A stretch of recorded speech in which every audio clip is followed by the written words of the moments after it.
एक सार्वभौम समाजवादी धर्मनिरपेक्ष लोकशाही गणराज्य घडवण्याचा व त्याच्या सर्व नागरिकांस सामाजिक आर्थिक व राजनैतिक न्याय विचार अभिव्यक्ती विश्वास श्रद्धा व उपासना यांचे स्वातंत्र्य दर्जाची व संधीची समानता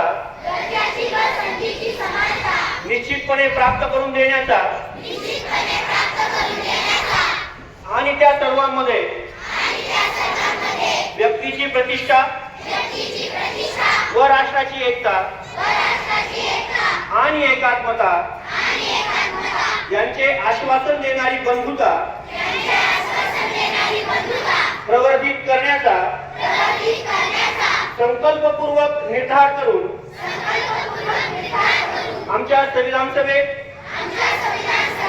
आज दिनांक 26 नोव्हेंबर 1949 रोजी याद्वारे हे संविधान अंगीकृत आणि अधिनियमित करून स्वतःप्रत अर्पण करीत आहोत। जय हिंद।